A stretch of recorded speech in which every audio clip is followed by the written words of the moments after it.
At the end of May 1941, some of the world's most powerful warships jeweled in the middle of the Atlantic, all revolving around the flagship of the German Kriegsmarine, Bismarck.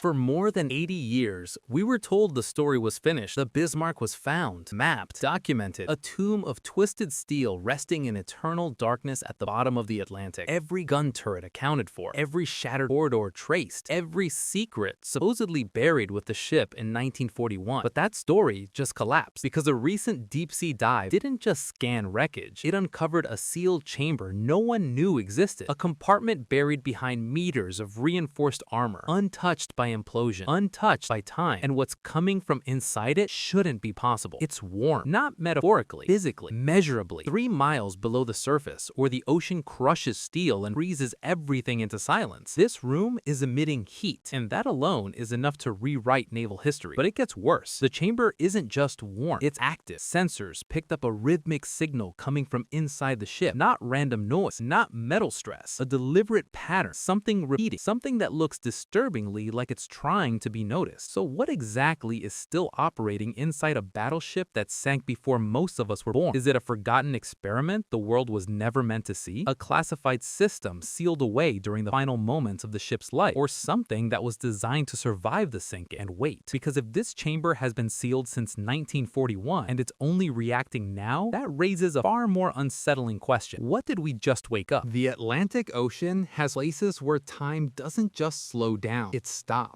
Once you descend far enough, the surface world might as well not exist. Sunlight fades into a dull blue haze, then disappears completely, replaced by a darkness so old it predates human history. This is not an environment that forgives mistakes. It doesn't preserve life, it erases it. That's where the Bismarck lies, nearly 3 miles beneath the surface, about 16,400 feet down, resting on the ocean floor like a collapsed mountain of steel. To put that into perspective, if you stacked Mount Blanc on top of itself, it still wouldn't reach the depth where this ship sits. Down there, the pressure is over 6,000 pounds per square inch, enough to crush reinforced steel, enough to turn a modern submarine into scrap in seconds. And the cold is absolute. At that depth, the temperature barely rises above freezing. It doesn't fluctuate. It doesn't pulse. It stays flat and lifeless, year after year, decade after decade. That's why deep-sea wrecks are considered final resting places. Once the ship sinks that far, every system dies. Engines stop, batteries fail, heat vanishes. What remains is a frozen relic, slowly being eaten by corrosion and time. For more than 80 years, the Bismarck followed those rules. Explorers who visited the wreck saw the same thing every time. Collapsed decks, shattered turrets, and silent corridors filled with sediment. No movement, no activity, no energy, just a massive warship slowly dissolving into the seabed, exactly as physics demands, which is why what happened next made no sense at all. Because when modern sensors finally reached the wreck with enough precision to see beyond the obvious damage, they didn't find silence, they found warmth. And in a place like this, warmth is a warning. For decades, the Bismarck could only be observed from a distance. Grainy camera feeds, brief flyovers through tiny submersible windows. Enough to confirm the wreck, but never enough to truly understand it. Human crews simply can't survive long in an environment like that. The pressure alone makes exploration a gamble with death. That changed recently. In 2024, researchers deployed a new generation deep-sea drone designed specifically for hadal depths. This wasn't a remotely controlled camera on a cable. It was a fully autonomous submersible, built to think for itself in total darkness. Reinforced hull, redundant systems, thermal scanners sensitive enough to detect fractional changes in temperature. If anything unusual existed down there, this machine would find it. The mission was supposed to be routine. The goal was to update structural maps of the wreck, document long-term corrosion, and collect data for historical preservation. No one on the surface ship was expecting discoveries. The Bismarck had been studied before. This was just better equipment doing the same job more clearly. As the drone descended, everything looked normal. Depth readings climbed. Water temperature dropped steadily, exactly as predicted. By the time it reached the ocean floor, the surrounding water had settled into that familiar deep-sea cold, a flat, lifeless baseline that never changes. The sensors showed what they were supposed supposed to show, until one of them didn't. A thermal alert flickered across the control screen. At first, it was easy to dismiss. Deep sea equipment glitches all the time. Pressure interferes with electronics. Salt water corrupts data. The technicians reset the system, expecting their reading to disappear. It didn't. The anomaly stayed locked in place as the drone moved closer to the wreck. Not random, not drifting. Fixed to a specific area of the hull. The temperature difference was small, barely measurable, but at that depth, even a fraction of a degree is impossible to ignore. Metal that has been submerged in near freezing water for more than 80 years does not stay warm. So, the drone adjusted its course, and that's when the mission stopped being routine. As the drone moved closer, its cameras traced the familiar outline of the Bismarck's hull. The scars of battle were everywhere. Torn steel, collapsed decks, turrets frozen at strange angles, exactly where they landed when the ship hit the ocean floor. This was the damage historians expected to see, but the heat wasn't coming from any of it. The thermal sensors kept pulling the anomaly toward one specific location along the ship's port side, a section of armor that, according to previous surveys, had never been given much attention, not because it was unimportant, but because it appeared untouched. This wasn't thin plating or interior framework. It was part of the citadel, a solid armored wall nearly a foot thick, designed to protect the most critical components of the ship. During the sinking, this section had remained sealed. No rupture, no collapse, no visible breach, even after the violent impact with the seafloor. And yet, the heat was coming from behind it. The drone slowed, hovering inches from the steel. Silt drifted upward as its thrusters adjusted, revealing the surface in greater detail. That's when the geometry became impossible to ignore. The thermal signature wasn't spreading randomly across the metal. It was sharply defined, rectangular, contained, almost as if an entire room behind the armor was maintaining a different environment from the ocean pressing in on it. That alone raised red flags. Ships don't cool unevenly after sinking. They equalize fast. Within hours, every compartment matches the surrounding water temperature. There is no scenario where a single sealed space remains warmer for decades unless something inside is actively producing energy. Some of the team tried to rationalize it. Chemical reactions, corrosion behaving strangely under pressure, maybe an interaction between metals, but those explanations collapsed under scrutiny. The heat was too steady, too focused, locked behind one reinforced bulkhead like it had been planned that way. Then the drone's cameras picked up something else. The steel plates around the anomaly weren't just rusted, they were subtly warped, not crushed inward by the ocean, but bowed outward, as if the pressure inside that sealed chamber was different from the crushing force outside. That changed everything, because it suggested the room wasn't just sealed, it was resisting the ocean, and whatever was inside hadn't given up yet. At first glance, the hull looked normal, rusted, scarred, slowly being reclaimed by the ocean. But as the drone held position near the warped armor, its lights caught something that didn't belong there. It wasn't metal. Along the seams of the reinforced plating, where microscopic cracks had formed over decades of pressure, a thin film was seeping outward, clear, shimmering, almost oily. It clung to the steel in slow, unnatural strands, reflecting the drone's lights like glass. This wasn't fuel oil. World War II wrecks leak fuel all the time, but it's thick, black, and dead-looking. This substance was transparent, viscous, almost alive in the way it responded to movement in the water. And more importantly, it was still there, 3 miles down, where most compounds either freeze solid or break apart. The control team ordered a sample. The drone's manipulator arm extended carefully, moving slower than usual. One wrong scrape could destabilize the plating or damage the drone itself. A suction sampler pressed gently against the hull, drawing in a small amount of the substance before pulling away. Hours later, when the sample reached the surface lab, the confusion turned into disbelief. Under the microscope, the material showed no cellular structure, no bacteria, no fungus, nothing biological at all. It wasn't hydrothermal residue either. The chemical signature didn't match anything naturally produced in the deep ocean. It was synthetic. The analysis revealed a polymer-like compound rich in silicone and lithium elements. That alone raised alarms. Materials like this weren't standard in naval construction during the late 1930s. While early polymer research existed, nothing close to this formulation was officially in use at the time the Bismarck was built. It got stranger. When researchers placed a drop of the substance into a pressure chamber to simulate deep-sea conditions, it didn't crack or freeze. It thickened. The higher the pressure, the more stable it became, almost like a self-reinforcing seal, designed to grow stronger as the ocean pushed against it. One engineer described it cautiously as a smart fluid, not something that should exist in a World War II battleship, which raised a disturbing possibility. If this substance was leaking out, it meant there was more of it inside, and if it was designed to react to pressure, then it wasn't just a byproduct, it was part of a system, and systems are built built for a reason. The team was still trying to understand what kind of chamber could require a material like this when the sensors picked up something else entirely, something that shifted the mission from scientific curiosity to genuine unease. Because the ship wasn't just leaking, it was about to make itself heard. The Prometheus 10 sensors had already revealed something impossible: heat and a strange synthetic substance inside a sealed chamber. But what came next stunned the team entirely. As the drone hovered near the anomaly, its hydrophone, sensitive enough to pick up the faintest structural groans, started recording a pattern. At first, it was easy to dismiss. The deep ocean is full of noise: shifting currents, settling sediment, the occasional distant tectonic groan. But this wasn't random. A pulse, then a pause. 3 short beats, 3 long, 3 short again, silence. And then, almost exactly a minute later, it repeated. Not chaos, not nature, precision, purpose. The control room froze. Every technician and historian leaned in, trying to make sense of it. SOS, Morse code, a universal signal for help. But that made no sense. The Bismarck sank in 1941. Electrical systems were destroyed. Batteries corroded decades ago. Water flooded every compartment. There was no way anything inside could generate a coherent, repeating signal. And yet, there it was, coming from the sealed chamber. The rhythm was mechanical, perfectly timed, millisecond accuracy. Not a desperate human tapping on metal, not a random bounce of sonar. Something was intentionally sending a message. A historian aboard remembered an obscure protocol buried in declassified naval manuals. Ships were sometimes equipped with automated distress systems, rudimentary devices that could emit a signal using clockwork mechanisms and chemical batteries. But they were designed to last days, maybe a week, not 8 decades. The interval between pulses, 62 seconds, was even more baffling. Standard distress codes use simple time. 62 seconds was unusual, almost like a code known only to a select few. Some researchers theorized it indicated a vessel sealed, cargo intact. The implications were terrifying. Had the drone awakened the system? Perhaps the lights, the sonar, the presence of human technology triggered a mechanism that had been dormant for generations. For 6 minutes, the SOS repeated. Then, silence fell. But the data was real, recorded, verified, and it suggested one chilling possibility. Something inside the Bismarck, behind that armored wall, was still active, waiting, watching. And it wasn't just a machine, it was guarded. The ocean holds its secrets well, but bureaucracy sometimes hides them even better. While the drone continued to study the wreck, historians turned to paperwork: crew manifests, supply logs, provisioning lists, anything that could confirm who had been aboard the Bismarck when it sank. Most records matched the known history. Over 2,200 men went into the water that night. Only 114 were rescued alive, a tragedy recorded in every archive. But then a discrepancy appeared. 32 names on provisioning logs didn't appear anywhere in the official naval roster. Bunks were assigned to them, rations were issued, security clearances logged. Yet their deaths were nowhere recorded. No letters sent, no memorials. They were as if they had never existed. The team dug deeper. These weren't ordinary sailors. They were civilians, engineers, and technical specialists, contracted for highly specialized work. Their names trace back to companies known for radar, communications, and power systems. Ordinary men wouldn't have been aboard a frontline battleship in 1941, and these men were supposed to be invisible. An internal memo dated February 1941 shed light on why. It referenced a special detachment assigned to Compartment B, instructed to bypass the captain and report directly to Berlin. Complete blackout protocol, total secrecy. The pieces started to fit together. There was a room within the Bismarck, a ship within a ship, a compartment designed to protect something vital, unknown, and classified. A place so secret that even the highest ranking officers may have had no clearance. And now, decades later, that very chamber, the one with heat, synthetic gel,